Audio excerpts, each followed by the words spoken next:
Hello learners, today we will study about quasi-contracts और implied contracts. Quasi-contracts वो contracts होते हैं जो कि एक्चुअल कॉन्ट्रैक्ट नहीं है, लेकिन लॉ की वजह से उनमें कुछ ऑब्लिगेशंस क्रिएट हो जाती हैं या राइट्स क्रिएट होते हैं, जिसकी वजह से वो एज अ कॉन्ट्रैक्ट बन जाते हैं.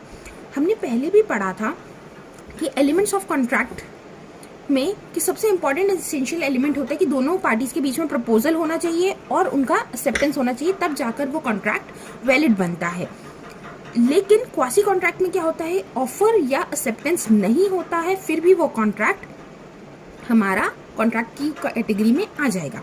डेफिनेशन हम पढ़ते हैं. The Indian Contract Act defines the quasi contract as follows. Quasi contract is a transaction in which there is no contract between the parties.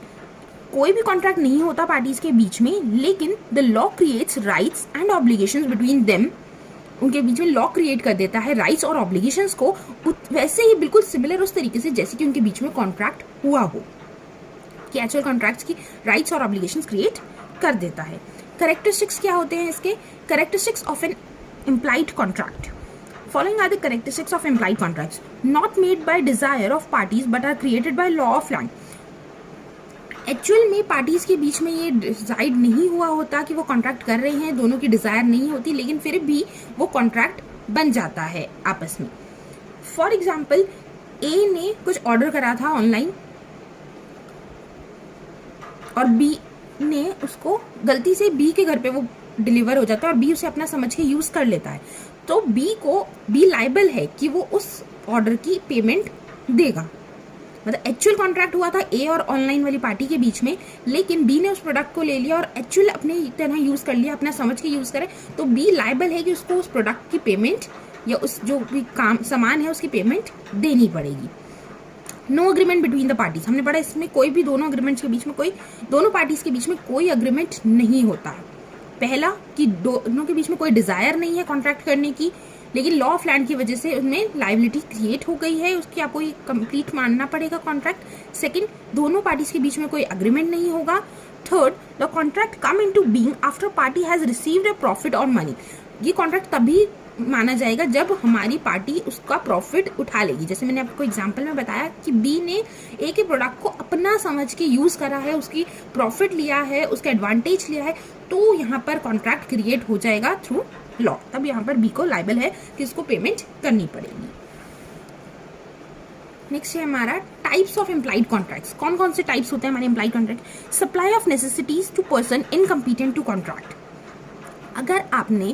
अगर ए पर्सन है और वो बी हमारा माइनर है, इसको नेसेसिटी की कोई भी चीज प्रोवाइड कर रहा है, तो अगर बी के पास कोई अपनी प्रॉपर्टी है तो ए लायबल है, ए के पास राइट है कि वो बी की प्रॉपर्टी में से अपनी पेमेंट ले सकता है.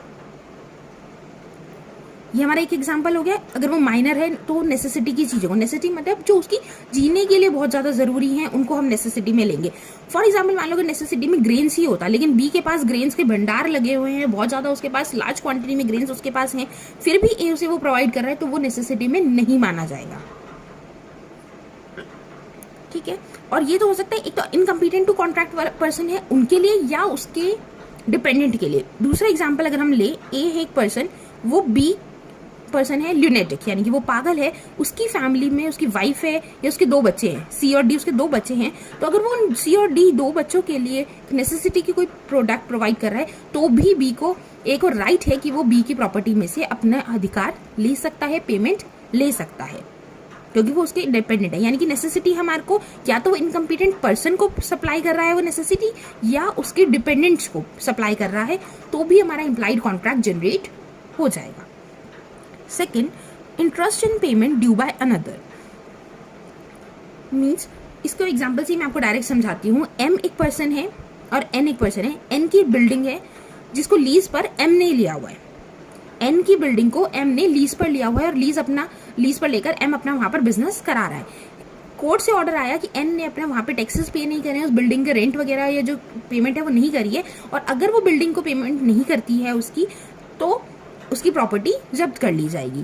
तो ये बात सुन के एम का बिजनेस खराब ना हो, तो एम ने वहां पर अपनी लीज जो पेमेंट थी वो जाके पेमेंट कर दी. तो अब एम लायबल एम के पास राइट है कि वो एन से पेमेंट ले, जितनी भी पेमेंट उसने डिपॉजिट करी है उसको हक है कि वो एन से ले सकता है, और एन की लाइबिलिटी क्रिएट हो गई है कि आपको एम को वो पेमेंट करनी पड़ेगी। ये नहीं कि आपने एम ने पेमेंट कर दी है तो अब उसका खत्म हो जाएगा। Third, voluntary but non gratuitous act. Voluntary use कर लिया आपने उस प्रोडक्ट को, लेकिन वो नॉन ग्रेशियस एक्ट था कि आपने कोई गिफ्ट वगैरह नहीं दिया था। फॉर एग्जाम्पल, सोहन ने मोहन के घर पर एक प्रोडक्ट गलती से डिलीवर कर दिया और मोहन उसको यूज कर लेता है अपने यूज समझ के, जो मैंने आपको पहले भी एग्जांपल दिया, तो यहाँ पर मोहन लायबल है कि वो सोहन को पेमेंट करे क्योंकि गलती से हुआ है।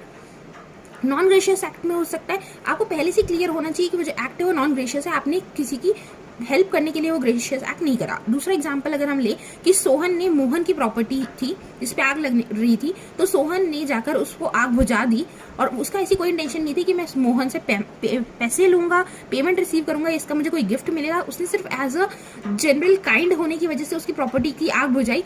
तब इस कंडीशन में कोई भी इम्प्लाइड कॉन्ट्रैक्ट क्रिएट नहीं होगा। अगर ये समझ में आ रहा है कि वो अपनी नॉन ग्रेशियस एक्ट कर रहा है, सिर्फ हेल्प करने के लिए, काइंड नेचर होने की वजह से कॉन्ट्रैक्ट बात कर रहा है, तो यहाँ पर हमारा इम्प्लाइड कॉन्ट्रैक्ट जनरेट नहीं होगा। Fourth one, responsibility of finder of goods. Responsibility of finder of goods में क्या होता है? फॉर एग्जाम्पल, ए को बी के कुछ गुड्स मिले हैं, ए को बी के कुछ गुड्स प्रोवाइड हुए हैं, मिले हैं, तो ए क्या कर रहा है? बी को ढूंढने के लिए, उसे नहीं पता ये बी के गुड्स हैं, तो उसको ढूंढने के लिए वो कुछ खर्चा वगैरह कर रहा है, कुछ पेमेंट कर रहा है। उन गुड्स को सेफ रखने के लिए अगर वो कुछ भी एक्सपेंसेस करता है, तो जब बी फाइंडर मिल जाएगा गुड्स का, तो ए को राइट है कि वो बी से वो सारे जो भी उसने एक्सपेंसेस करे हैं वो एक्सपेंसेस का पैसा ले और अपने उसको गुड्स दे दे। लेकिन अगर बी उसको वो एक्सपेंसेस देने से मना कर देता है, तो ए के पास क्या राइट है कि वो उन गुड्स को जब्त करके रख सकता है कि जब तक वो अपनी पेमेंट जो उसने वो खर्चा करा है उन गुड्स को सेफ रखने के लिए, प्रोटेक्ट करने के लिए, और बी यानी कि फाइंडर को ढूंढने के लिए वो सारा खर्चा उसको नहीं दे देता। और ए के पास ये भी राइट है कि अगर वो गुड्स ऐसी हैं कि वो पेरिशेबल हैं, खराब हो जाएंगे, ज्यादा दिन तक रखेंगे, तो ए के पास ये भी राइट है कि वो उन गुड्स को सोल्ड करके अपने पैसे उसमें से ले ले। And the last one is payment of money or delivery of goods by mistake or under coercion। अगर मिस्टेक की वजह से पेमेंट हुई है मनी की, तो भी वो पेमेंट आपको रिटर्न करनी होगी। हम फॉर एग्जाम्पल, ए और बी ने दोनों ने मिलके 10,000 रुपए लिए थे सी से, ठीक है। ए ने अमाउंट 10,000 की 10,000 सी को दे दी, ये बात बी को नहीं पता थी। फिर बी ने भी 10 के 10,000 सी को दे दिए, तो अब यहाँ पर सी लायबल है कि वो जो 10,000 उसने बी से लिए हैं वो उसे रिटर्न करे, दोनों के आपस में रिटर्न करे, क्योंकि मिस्टेक हुई है इन दोनों के बीच में, आपस में कॉन्टैक्ट नहीं हो पाने की वजह से मिस्टेक हुई कि 2 बार पेमेंट सी के पास चली गई। और या फिर अगर आप कोर्शन की वजह से यानी फोर्स करके अगर आपने किसी से पैसे लिए हैं, तो भी आपको, फॉर एग्जाम्पल, ए के गुड्स सी के पोर्ट पर आए, शिप पोर्ट जो होता है वहां पर आए, और सी ने कहा ए को कि तुम मुझे पहले 1 लाख रुपए दो, तभी मैं तुम्हारे गुड्स को इश्यू करूंगा, और तब ए के पास कोई रास्ता नहीं होता और वो उससे ले लेता है, तो भी ए केस कर सकता है कि ये जो 1 लाख रुपए इसने मुझे फालतू के लिए हैं, एक्स्ट्रा कोई एक्सपेंस नहीं है, फोर्स करके कि मेरे गुड्स नहीं दे रहा था, इस वजह से मुझे उसे पेमेंट करनी पड़ी, फोर्स करवा के मुझसे ये पैसे लिए, तो भी सी लायबल है कि वो उसे जो 1 लाख रुपए उसने लिए हैं वो उसको पेड करे। यहाँ पर हमारा क्वासी कॉन्ट्रैक्ट और इम्प्लाइड कॉन्ट्रैक्ट खत्म होता है। क्वासी कॉन्ट्रैक्ट में एक बार दोबारा से रिपीट करी हूँ, वो कॉन्ट्रैक्ट्स होते हैं जो कि एक्चुअल कॉन्ट्रैक्ट्स नहीं है, प्रपोजल, ऑफर और एक्सेप्टेंस के बिना बनाए गए हैं, सिर्फ और सिर्फ लॉ की वजह से कुछ ऑब्लिगेशंस क्रिएट हुए हैं या राइट क्रिएट हुए हैं एक पार्टी के लिए, तब जाकर वो पूरे के पूरे कॉन्ट्रैक्ट में चेंज हो जाते हैं। वो एक्चुअल कॉन्ट्रैक्ट नहीं है, इम्प्लाइड कॉन्ट्रैक्ट्स हैं।